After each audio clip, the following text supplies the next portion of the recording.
Thank you very much. This is working. And a very good morning to all of you here. Very warm welcome to this very special session with an eminent man of letters all the way from Ireland. Well, Allan Titli here with us is a person who has donned many a hat. He is a short story writer, a playwright, a novelist, a translator, a scholar, a critic, and a professor of Irish. But more than anything else, I think for this session and as part of this literature festival, the Kerala Literature Festival, which has as its theme dissent, I would like to introduce him to you as an eminent short story writer. His take on the short story is, I would like to tell you, one that makes him a dissenter of note. Because he says, this is from his collection, Parabolas, while the poet sits above in the palace and communes with the king or with God, the storyteller wanders in the marketplace with the snake charmers and the opium sellers and the pickpockets and the three-card trick merchants. No storyteller need ever be ashamed of this bad company keeping. Some of these shorter pieces were written, he says, out of sheer jealousy of the lyric poet who receives wild applause after a few brief lines at a reading, while the storyteller has to go on and on and on and on before a polite clap of appreciation might be offered. In spite of that, I think you have remained steadfast as a story writer more than a poet. So we definitely do get to meet the note of dissent in your work. So it is the short story writer Allan Titli that I would like this audience to welcome with a big round of applause. Thank you. Thank you. Now, we're going to talk about your literature in detail. But before that, I'm sure the audience would appreciate a holistic vision of the literature that you are a part of. And, you know, to introduce that again, let me, with your permission, read out a story from this. I'm tempted to read the story called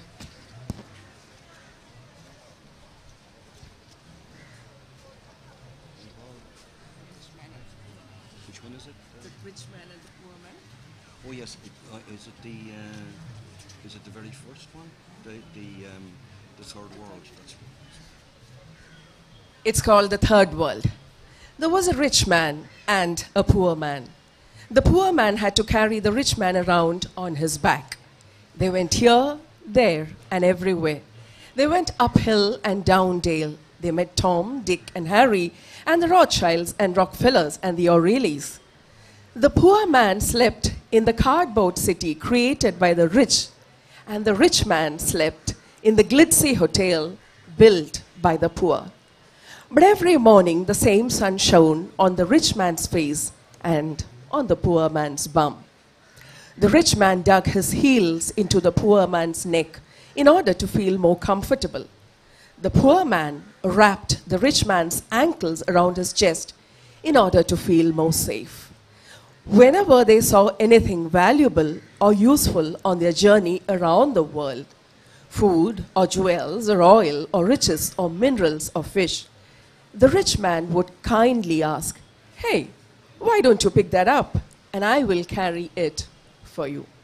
Well, this is a parable which is resonant with meaning for anyone, anywhere, in any part of the world, at any point of time. But in the context of this literature festival, I just can't help seeing it as a parable for the relationship that Irish literature probably has with English.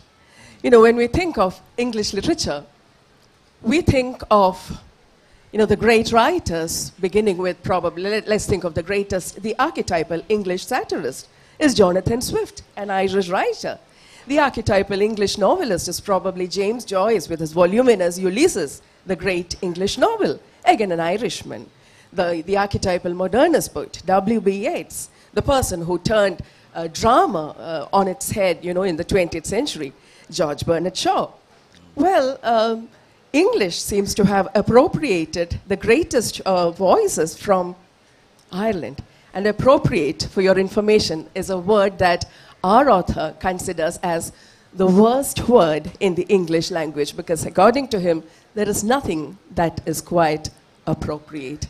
Well, it is in that context that I would like you to tell us more about Irish literature vis-a-vis English literature and vis-a-vis world literature.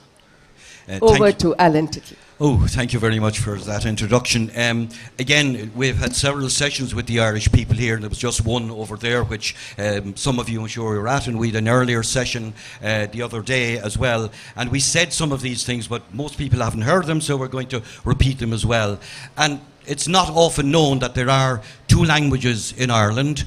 One of those languages is quite new, and that is the English language, as it is new indeed in India for the same reasons, for colonial reasons, for occupational reasons, for political reasons, except the big differences was that a lot of the Irish people, most of the Irish people, abandoned the language that they had for thousands and thousands and thousands of years, and they took on English. So when we talk about the two languages in Ireland, one is new and the other is ancient. The ancient one is known as the Irish language, sometimes called the Gaelic language, but we don't like to use that because it's also used in Scotland, which is a related language, but actually quite distinct in some ways. And the Irish literary tradition that is in the Irish language goes back before the Common Era, before the Christian era, if you like. My own theory, if I could put on my scholarly hat for a moment, and there's a lot of debate about this, I actually think the Irish language is in Ireland for about 4,000 or 5,000 years, which makes it very, very much belonging to the country. And therefore, the vast majority, most of the literature of the country, and most of the time people have spoken in this language, the folklore, the stories, the poetry, the songs, it is all there. And what happened was when the language change began to come around in the 17th and the 18th, and particularly the 19th century, people were leaving this tradition to some extent behind them. But of course, it never died. It was there all the time. There are Irish-speaking areas. There are people who speak Irish in the cities and the towns, and they would see themselves as part of this unbroken tradition that goes back thousands of years. And I think, no matter what you think of it, I think those of us who write largely in Irish, we feel we are part of something that is much bigger than ourselves, that is something that is, in a sense, carrying us along. And in that sense, it gives us sustenance, and it gives us food, and it gives us energy, and it gives us belief in ourselves. But just on the question of Yeats and of Swift and of Joyce, and they're wonderful writers. And the only thing I would say about Jonathan Swift, who often is seen, and I know earlier our colleague Gabriel Rosenstock was talking a little bit about this, but if you go into an Irish pub or you go into an Irish museum, you will see Irish writers, and they don't mention anybody in the Irish language. And of course Swift, who was a great writer and who lived in Ireland, but it has to be said, he always saw himself as English. He was born in England and he wanted to go back to England. And he didn't like where he was. Now, I'm not trying to disown him because he did a lot of good for the Irish people, but we have to also see it, I think, to some extent in that context. And I think what happened to me, and I'm sure a similar thing happened to others, was that I was brought up in a house, and my parents weren't educated in the sense that we use today, but they were readers. They read books. And I was reading a lot of books about the world, and of course we were fed on the great English authors, and we were fed on, I remember reading people like William Makepeace Thackeray, and it meant nothing to me. And I was reading this awful, execrable novelist called Jane Austen. I say this to get people angry all the time. And it meant nothing to me, these big houses and people wondering, you know, it was important if you dropped your handkerchief on the lawn, or how would you get a man, or, you know, who was coming to dinner, and all this useless, unimportant stuff, according to me. And then one day I read a poem in Irish about the political situation in the 17th century. I still remember it. And I said, this is speaking to me. This is saying something that was never said before. And it sort of just got into me. And I suppose I would say that literature in Irish literature such as that, it explained the country to me in a way that the other literature did not explain the country. And that is why, largely, why I write in Irish. Thank you. That would have been a question from me regarding the authors that you grew up reading, because you know we have the same problem. We'll come back to that later. Yes. Having introduced Yeats to you, William Butler Yeats is somebody we associate closely with the Abbey Theatre, the Irish National Theatre, and the work that he did to revive the Irish tradition. Now, we've heard much about the Abbey Theatre, but of late it has been heard and it's been read in scholarly articles that the theatre there has probably taken a backseat, or the theatrical activities have probably taken a backseat. But in the midst of that, there was a play that came from the pen of Allan Titli, and which was in a way a sequel to a play that has a great deal of meaning to us and to many all over the world. That is Waiting for Godot, a sequel to which came from Mr. Allan Titli in the form of Tagan Godot. Godot turns up. We would definitely like to know more about the state of the Abbey Theatre today, and the one that produced this play, and about Godot and what happened to the two tramps in the play, in your sequel. Yeah, I mean, the Abbey Theatre is a wonderful institution, and it started back, as we know, in the late 19th century, and it did wonderful work and wonderful popular work of making theatre popular. But of course, one of the difficulties nowadays is that there is so much competition with the theatre, and therefore we have television, we have film, we have radio, we have the internet, we have tablets, and so the idea of going to the theatre isn't as popular as it was. There was a time when there were something like 20 or 30 theatres in Dublin, which by Indian terms is quite a small city. This is what people did, all kinds of theatre. And what the Abbey Theatre was doing was saying, let's bring Irish life, Irish mythology, Irish storytelling to the people. And they did that. And I think, again, as some of us have been saying earlier, it has gone down in my estimation, partly because of circumstances about the role of the theatre in society, and also because I think maybe simply good plays are not being written, and plays are trying to go in competition with television and with radio, and you see kind of what is really gymnastics on the stage or a circus on the stage, and theatre is not like that. Paddy Bush, who will be talking later on, said theatre is about good talk, it's about good words, and until we get back to a verbal theatre where the words that are on the stage are better than the words that are on television, that the words on the stage are better than the words on the radio, better than the claptrap and patter of politicians and the cliches and one of my invented words, the fashionism of the moment, not fascism, the fashionism of the moment. I think until we get back to that, it will maybe not revive as it should. Now, there are new directors, they keep on bringing on new people, and they try doing new things, but it doesn't seem to succeed hugely. Now, as you rightly say, I was lucky. There's another Irish writer called Biddy Jenkinson. She's a wonderful poet, and she said, she asked a lot of Irish writers, Irish poets, did they believe in the muse? Did they believe in inspiration? And she said, most of them kind of said, well, not really, or maybe the muse is there. And she said, I believe in the muse. Now, I believe in the muse. In other words, I have no idea why certain ideas come to me or to anybody else. And I have no idea why the idea for Tagan Godot came to me. I remember I was driving on a fairly long journey from Dublin, a long journey in Irish times, from Dublin up to the north of Ireland, Donegal. And I had read a book about theatre in Ireland, or maybe world theatre, and there was something about Waiting for Godot in my head. I'd only seen the play once. I'd heard it on the radio and I'd seen it once. And I simply asked a question of myself. Supposing Godot turned up, because he doesn't turn up in the play, who would he be and what would it be about? And this question was kind of bugging me and going through my head as I was driving. And I was spending a week up in this place in the north of Ireland. And when I came back, the play was ready, and I sat down and I wrote it. And so that's what it was. And it's a play which uses the same characters as Samuel Beckett. And I mean, this sounds terrible in one way, but the people of the Abbey Theatre were afraid. They said,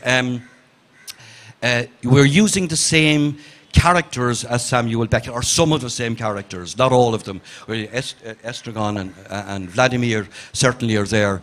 And we wrote to Samuel Beckett saying, you know, we're putting on a sequel to your play. This was just before he died, it should be said.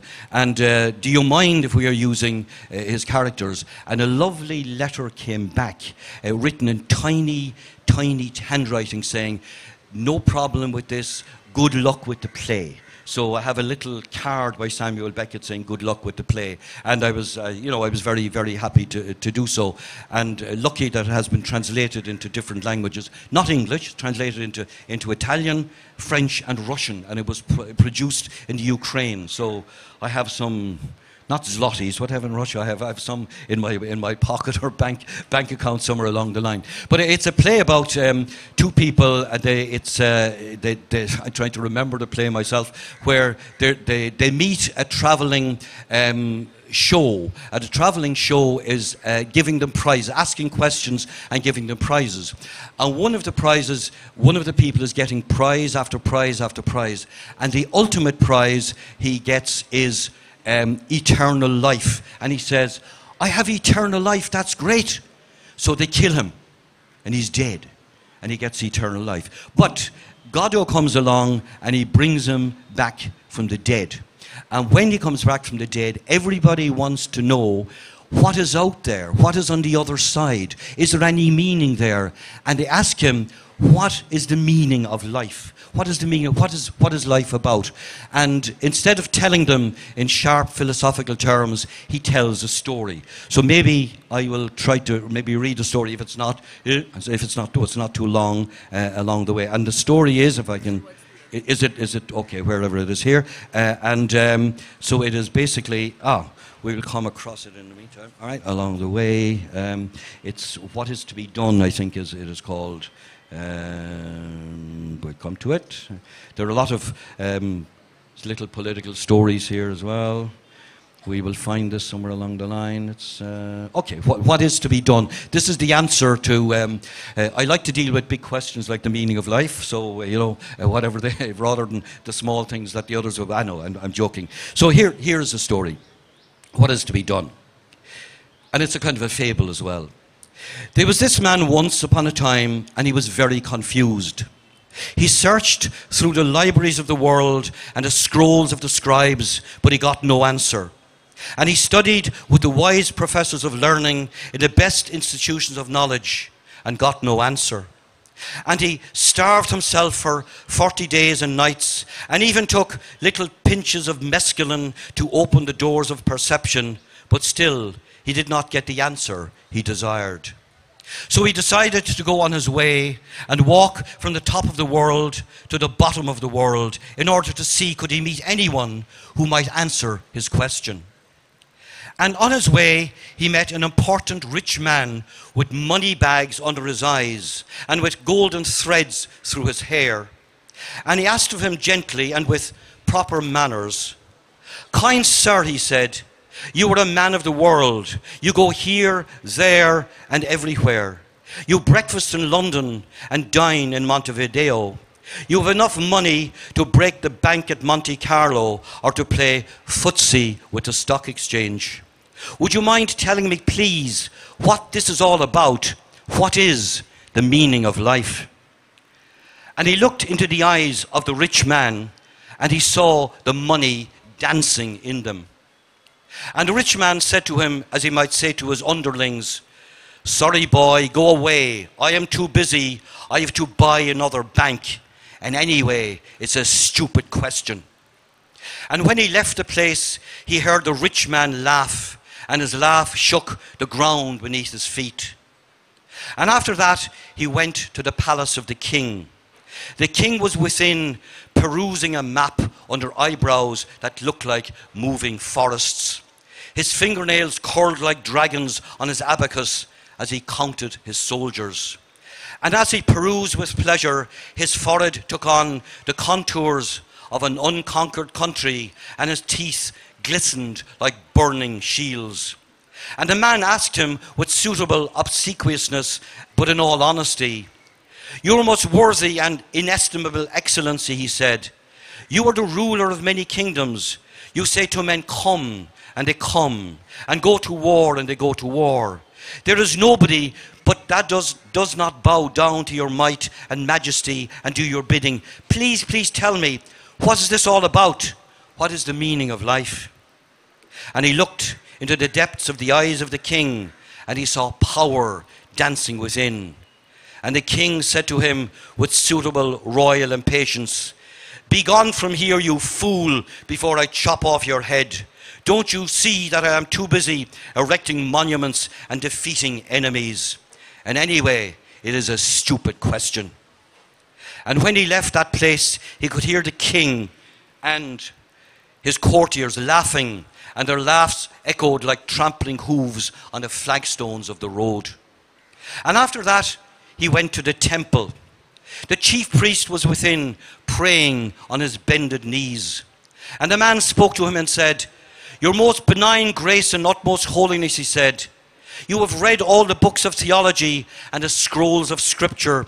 You know the lives of the saints and the prognostications of the prophets. You offer sacrifices and make obeisances daily. You fast and abstain. You keep the 10 commandments and possess the 7 gifts of the Holy Ghost and practice the cardinal virtues. Can you please, please, please tell me, what is this all about?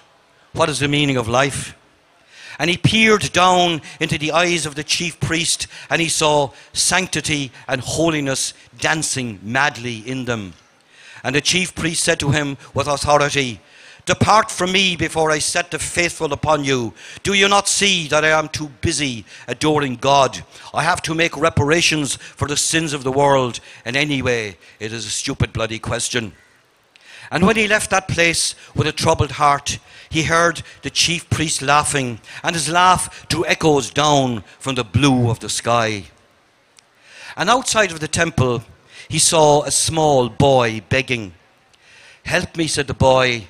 "I've had nothing to drink for 3 days, and I'm dying of thirst." And when he saw the wretchedness of the boy, he cried bitterly. And he filled a cup with his tears, and he gave it to the boy, and the boy drank it and was grateful. And now I ask you, which of these people did most good? The men who laughed or the man who cried?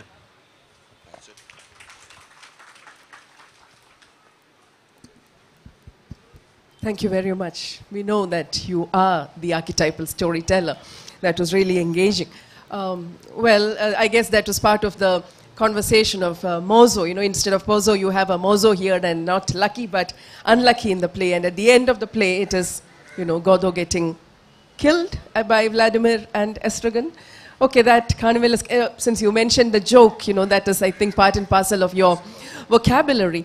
You know, we in India, having been brought up on a very vigorous master narrative of English literature, have naturally been acquainted with many a joke where the Irish is held up as a butt of ridicule about, you know, Jesus Christ not being born in Ireland because of the absence of 3 wise men and so on.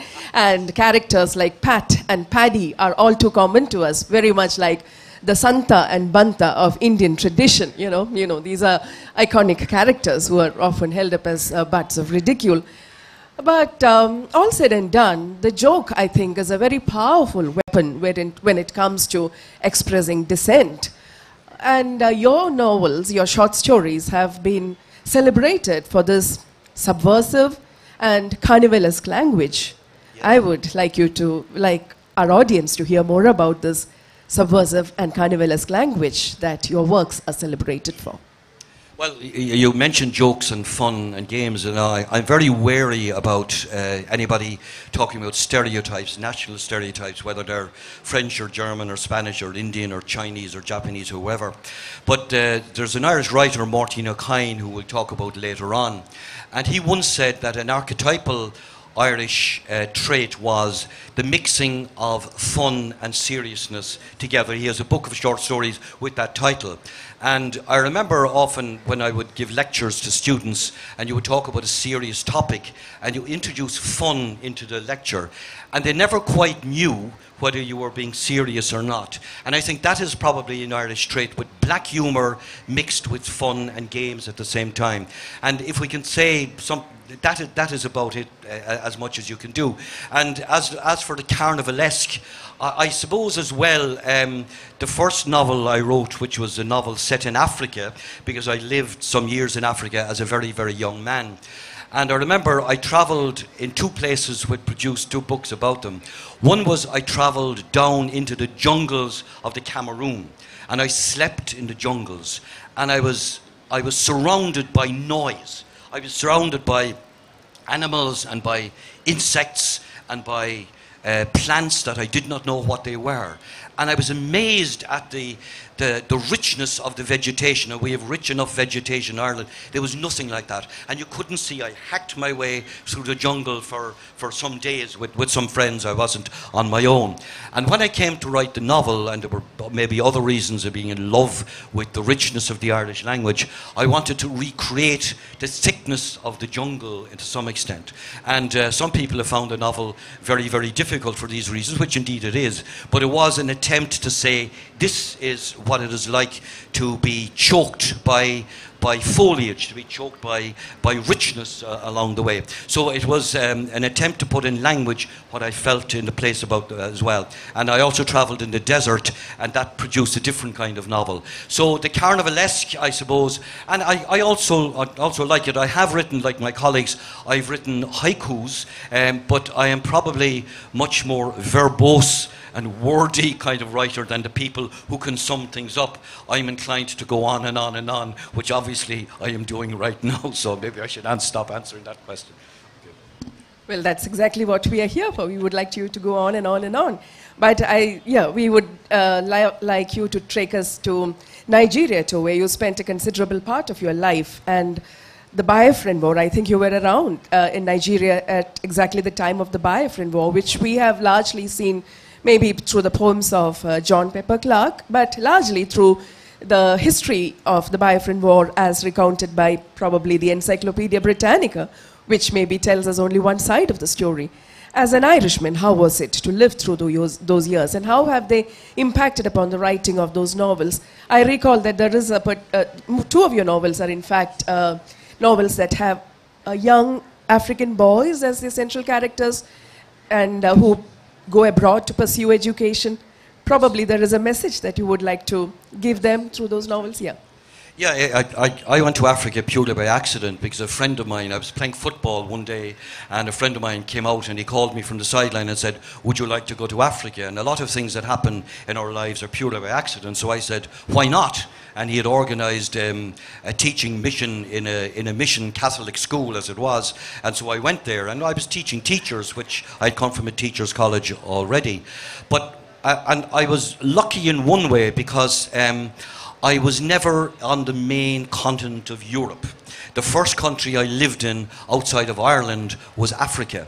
And there was a sense in which I never related to European literature at all. Not because of that, I think I was probably like that anyway, and this happened by happenstance. So when my friends were reading the existentialist writers of France, and there were Sartre and Camus and others along the way, they meant nothing to me. I thought the idea of being alienated in one of the richest countries in the world to be absolutely ridiculous. How would somebody, a scion of the establishment like Jean-Paul Sartre, be alienated? For God's sake, people are alienated when they're hungry and they have nothing, they have no hope in the world.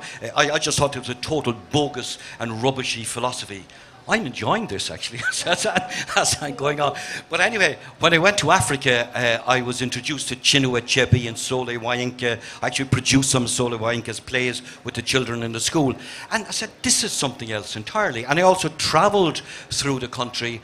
And I saw, and I feel very reluctant because I don't speak publicly much about it, I actually was arrested for writing a column in Irish for a magazine at home in Ireland, which was opened by somebody, they had somebody in Ireland, in the Nigerian government had people looking at things that were written about the Biafran War. I wrote it from outside Nigeria. I was travelling in the country. It was sent back, and my post was being opened.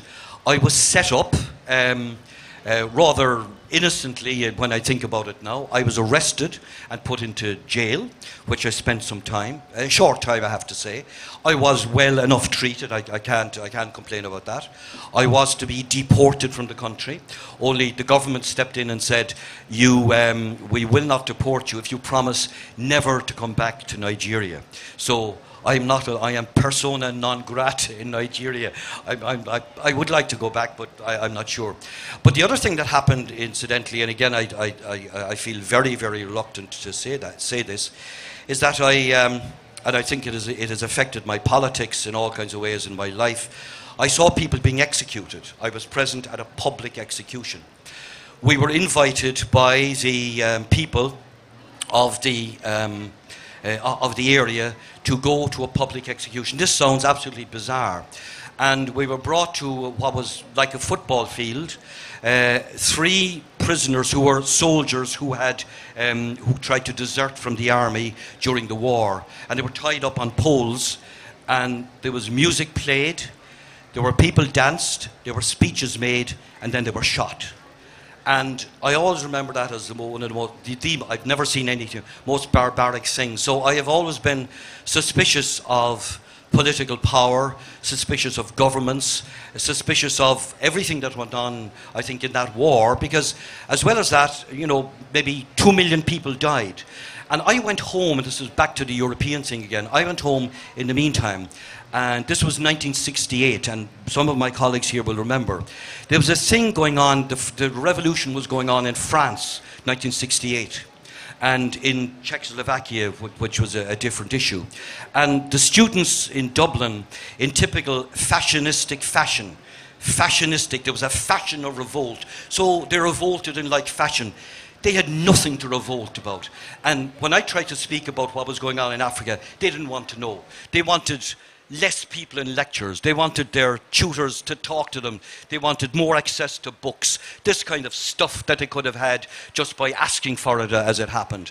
And I discovered that Europe didn't care, or indeed the world didn't care about what was going on in Africa. They still don't. There are 10 million people have died in the Congo in the last 20 years. 10 million people. Who knows about it? They don't care. And I said, that's what left. So the other novel which you asked me about was a novel I wrote for many, many years later, because we have a lot of refugees coming into Ireland from Africa and from countries in Asia.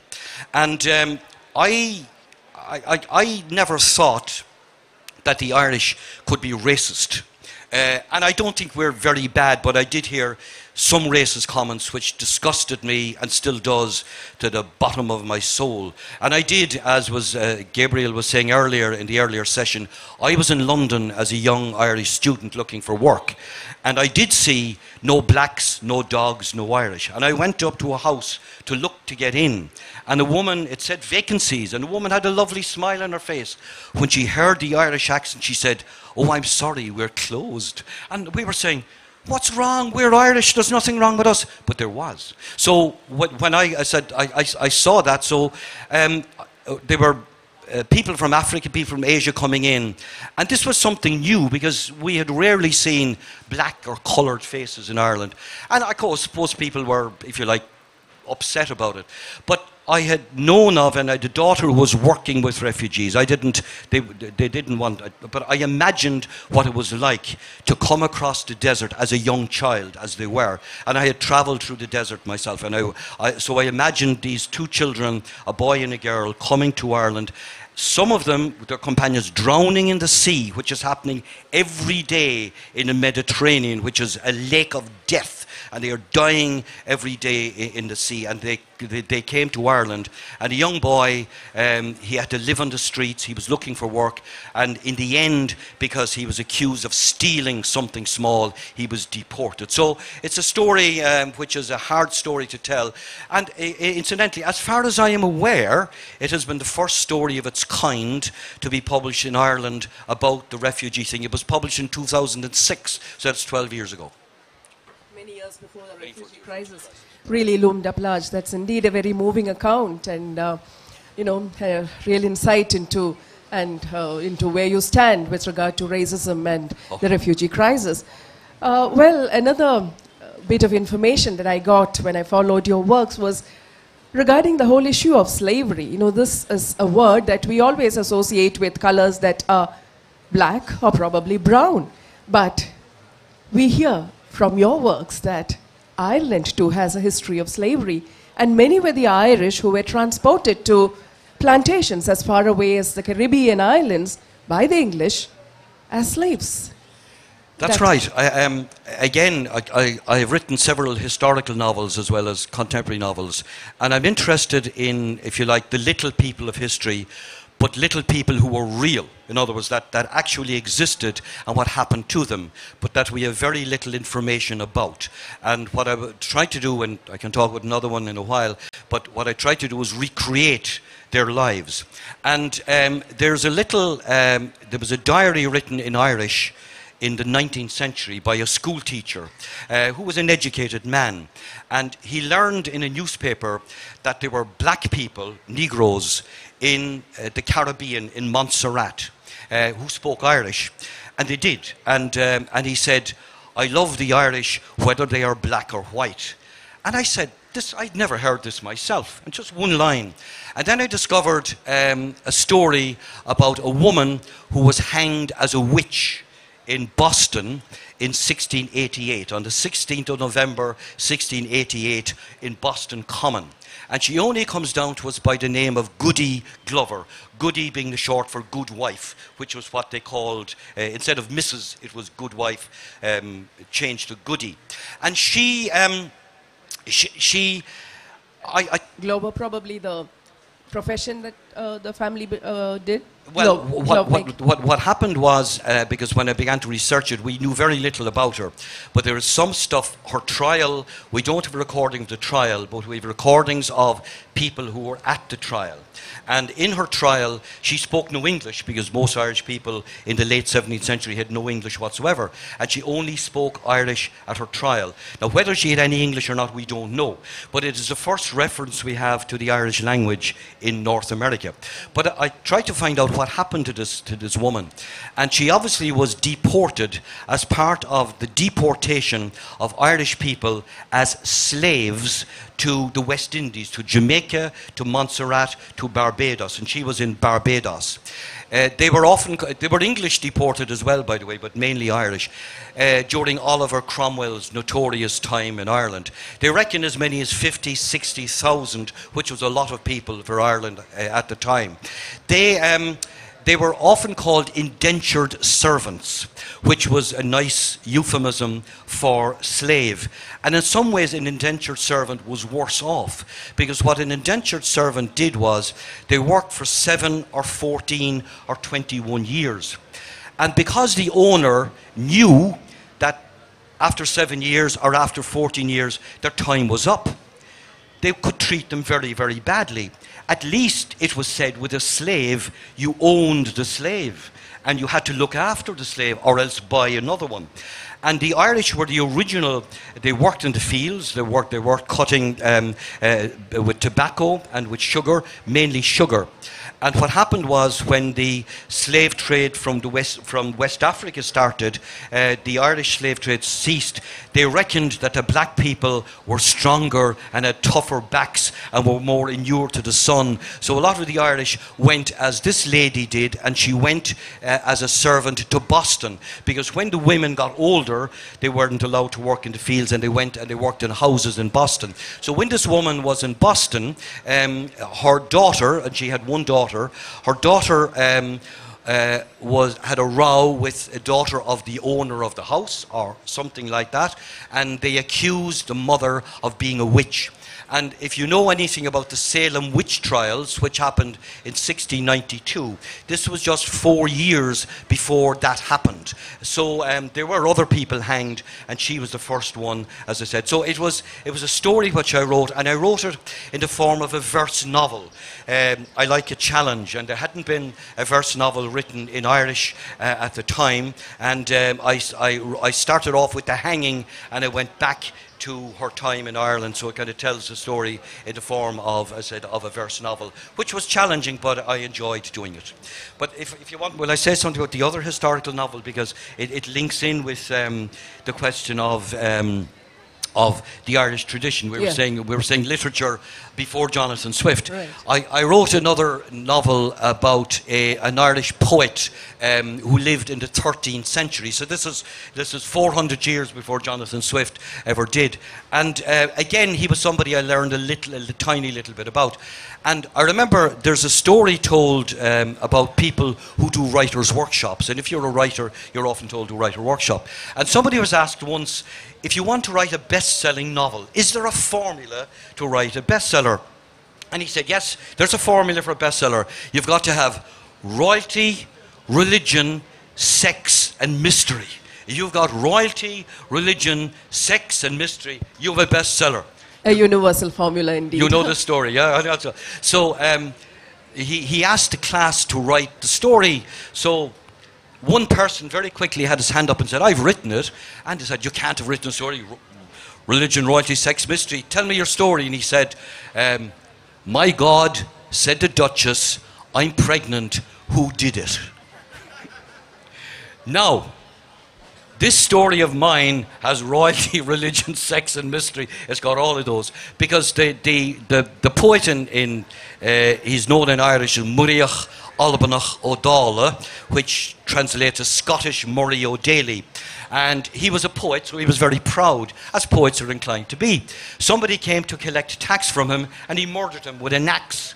And he had to flee from his home in Donegal in the north of Ireland, down the west of Ireland. Nobody would protect him. He went to Dublin, was attacked in Dublin, and he went to Scotland, because Scotland is the same cultural, or was the same cultural area as Ireland. All you have to think of is MacCarthy, MacDonald, Loch Ness, Loch Lomond. It's the same thing. They're the same Gaelic, Irish, much the same language.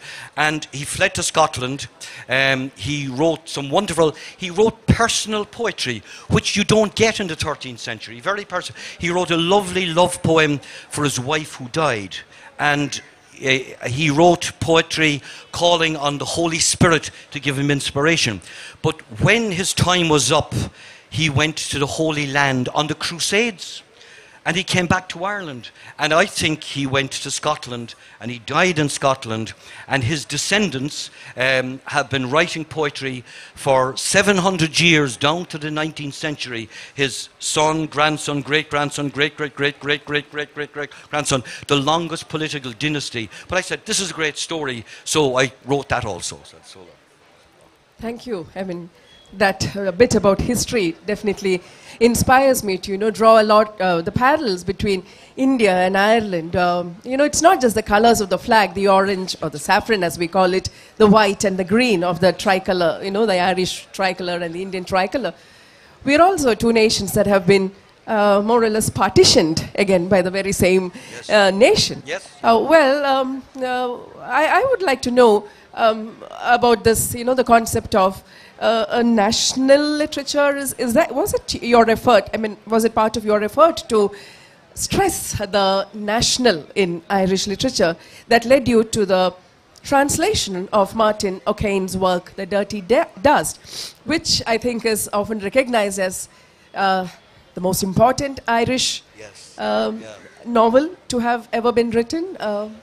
Yes, the novel that you're talking about is Craine Killa in Irish, which is the big novel. It's the Ulysses of the Irish language, if you like. But when you say Ulysses, the masterpiece of the English language, you're again going back to the Irish. And it hadn't been translated into English. It had been translated into Norwegian, interestingly enough, and has recently been translated into the Czech language. In fact, I was in Prague only 2 weeks ago at a launch of the translation into Czech, but it hadn't been translated into English, largely there were many reasons, but one of the reasons was quite accidental. They couldn't get somebody to do it, but there were also problems with the publisher, but we needn't go into those along the way.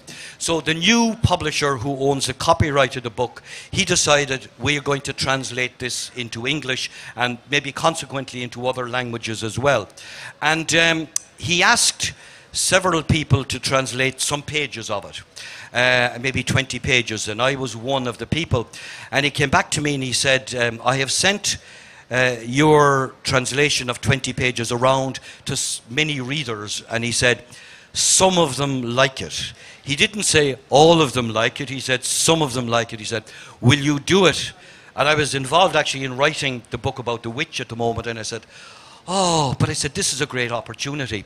And I wouldn't ordinarily see myself as a translator. I've translated a lot of Irish poetry into English as well, but just because I wanted to do it for no other reason. So I said I will do this along the way. And the novel is interesting insofar as it's a novel in which all the characters are dead. There's nobody alive in this book whatsoever. And it's a wonderful original idea. And what he's actually doing is, and he said, a lot of people said, where did he get the idea for this novel? And he said what happened was, he was one day in his native area of Connemara, in 100% Irish-speaking area at the time, and it was a very wet, rainy, windy, stormy day in Ireland, which is not unusual. It rains very often. And they dug the grave, and they were putting this woman down into it, and they realized they were putting her into the wrong grave, that they were putting her into the grave of her worst enemy, her neighbour whom she hated. And somebody said, oh my God, we're going to have great fun when this happens. And O'Kane, as happens with writers, this sentence stayed in his head. Listen, there's going to be fun down there, meaning, you know, more than fun. And so he recreates this village of these people who are dead, and they all, the great thing about it is they all hate one another. They hate one another with a vengeance. And the novel is about the spite and the bitterness and the hatred, particularly between two sisters. Not all sisters agree with one another, and these two sisters, and there is jealousy and spite along the way. And it's actually quite a funny novel. He does what Martin O'Kane said he does himself. Notice he mixes fun with seriousness. I'm not sure have I got the piece that I just wanted to read. I probably can't find it, maybe anymore. It's out here somewhere. But as I said, there's one character in it who is a school teacher, and the school teacher is dead, obviously, and he discovers when he is dead that his wife is meeting or loving or being with another man, and he the other man, and of course he gets very angry that the other man is seeing his wife even though he's dead. I mean, it shouldn't concern him, and he breaks out. He hears that the other man is ill, that he's sick, and he breaks out into a curse. And Irish is a very rich language. Somebody said it's a great language for praying. It's a very holy language. We're very holy. It's also a great language for profanity. And so what happens is, somebody tells him, does he hear that the other man, who is known as Billy, that he's not well? And the master goes into a big curse about him. Now, when O'Kane made these curses, he made some of them up. In other words, I didn't know what they were, and nobody knew what they were because I asked people. So I had to make up some of these curses myself. So it goes. So the beginning goes like this. Did you hear, Master, that she brought him 3 doctors from Dublin? Our own doctor visits him 3 times every day, but I'd say, Master, that it's kind of wasted on Billy. He's been laid up for so long now that he couldn't not be riddled with bed sores. And then the schoolmaster launches into this curse. I hope he lies and never rises. I hope he gets the 37 diseases of the ark. I hope all his tubes get gutted and his bunghole stuffed. That he gets a club foot and a twisted gut. The Ulster flies, the yellow bellies, the plague of Lazarus, Job's jitters, swine snots, lock arse, drippy disease, flatulent farts, wobbly warbles, wriggly wireworm, slanty eyes, and the shitty scutters. May he get the death rattle of slim waist big bum, the decrepit diseases of the hag of bear. May he be blinded without a glimmer and be gouged like Oisin after that. The itch of the women of the prophet, his knees explode, his rump redden with rubenescence. May he be lanced by lice. So that's how it goes. Well, you taught us language and the great good that comes on it, as I can curse, as Caliban rightly said. Well, much as we would like to go on, I know it's, the organizers here have been reminding me about the time, and I would like to leave some time for our audience to interact with Allan Titli. Please ask your questions in as specific a manner as possible. Hello. Welcome to India. Thank you very much. Thank you very much. My question is, rather I am inquisitive to know, are you interested or in any Indian writers? Have you liked any Indian writers? And second is, for that matter, this part of India, it's a small state, Kerala. Have you been fascinated by any Malayalam writer, that is the language of this part of India? Thank you. I've been fascinated by the language, which of course I don't recognize as script, but I love scripts. I love looking at old manuscripts to see how they go. And I looked at this language and it can make no sense out of it whatsoever. And it sounds, I mean, it's stupid to say language sounds beautiful. It does. It reminds me of bubbles winking on the stop of sparkling water. It just runs along. That's the most beautiful description we could have of our language. Thank you very much. That's what it reminds me of. But I'm ashamed. I've read a lot of African writers because I lived in Africa. I've only read I suppose the ones we know about, the Salman Rushdies, the Arundhati Roys, and I did read the shorter version of the Mahabharata just before I came, because I said I should read this. I did see a huge stage version made by an Englishman earlier. I saw some of it and I read about it. So there's so much stuff out there. But I did go to this bookshop over here the other day and I bought quite a goodly number of books, which I will bring home with me and read about them, because the thing is, the world is huge, the world is vast, and we know so little about anybody else. And I always say, and I try to do it myself, if I'm going to another country, I try to read about the literature of the place. You can learn sociology, which is wonderful. You can read the facts, how many people live, what they eat, what the politics are. But you really get the soul of the country by reading their writers. You feel they are there. And I always say to students, if you want to find out about the world, read, which is what this festival is about. And of course, you asked me about, it sounds cliched as well, but I mean, this festival is unbelievable. I mean, thousands and thousands and thousands and thousands of people talking about books and ideas. It is that I've never seen anything like it in my life. You would see nothing at it. So I feel moved and I feel shocked in the best sense to the it's just beyond words. As an Indian, we are very proud to WB East to back the Nobel Prize for Gitanjali. Few words about Gitanjali. Tagore's Gitanjali, which was Rabindranath Tagore's Gitanjali, which won the Nobel Prize. I mean, yes, indeed. And in fact, I should say that my good colleague Gabriel Rosenstock has translated much of Tagore into Irish. So there you go. So good, and he's down there. So good for him.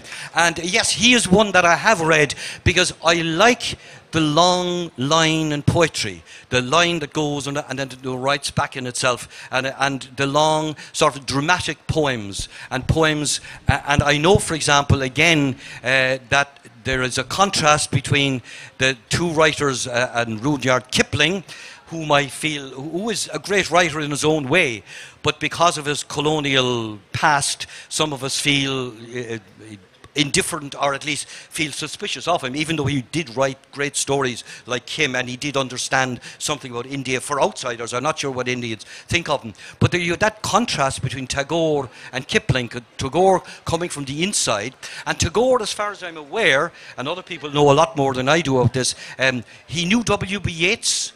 I think he did, or Yeats was very, very much aware of him. So, is that you're asking? So in that sense, Yeats knew a great deal about other literatures, and Japan inspired him as well. So he was willing to take from other places like that. So yes, Tagore had an influence, and maybe it went the other way around. But of course, the two when I was reading the Mahabharata myself, and I said, this sounds very familiar. There are stories in Irish about people falling in love with somebody they meet along the side of a river, about gods coming out of the rivers. All of the Irish gods you know, the ancient Irish pagan gods, they lived in rivers. The rivers were gods as well. And I said, I recognize a great deal of this. So I think there may be an undercurrent of mythology that is common to a great deal of countries. And of course, when we talk about Irish, it is an Indo-European language. So there is there is the Irish word for head, which is can or ceann, which is associated with the word like Aga Khan or Genghis Khan, I'm not sure of that. So it's the same word, it comes from the same place. And there are several words like that that are associated, that you can go back, basic words that go back. But I think we're stretching it, we're going back 6, 7, 8, 9,000 years. But, I mean, why not do that too, you know? Well, yeah, it's time to conclude now. Well, we are awaiting now a session based on a movie made on the life of a person who lived her life on her own terms and who lived her life on her own terms. I think we can welcome the members of the next panel with just one word of a story from your collection, probably. A little line, a little parable. Now, to welcome the I next. request Ms. Sangeeta Nair, the program committee member, to hand over the gifts to our beloved guests. You want me to read one? Okay, okay. Oh, thank you very much. Thank you, Ms. Amaatt and Mr. Titley, for making this session such a wonderful one. Okay, okay. They're very short. This is a... Okay, this is a very, very, very, very short story. And again, to welcome the writers to here. And it's called Ears. And very quickly, it's based on the fact that American soldiers sometimes cut off the ears of the Viet Cong when they were fighting in Vietnam. And it reminded me of something that happened. So, okay, here it goes. There was a soldier who fought in the great wars in defense of civilization and democracy.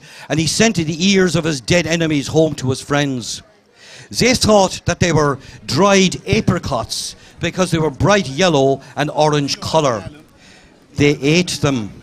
They were, depend upon it, disgusted and horrified and more than ever concerned when they learned the truth. This is because they were, after all, nice white people with a good, clean, liberal conscience. That did not mean, however, that they did not enjoy them nor find them very delicious. Thank you very much. A big round of applause and over to the next session. Thank you very much.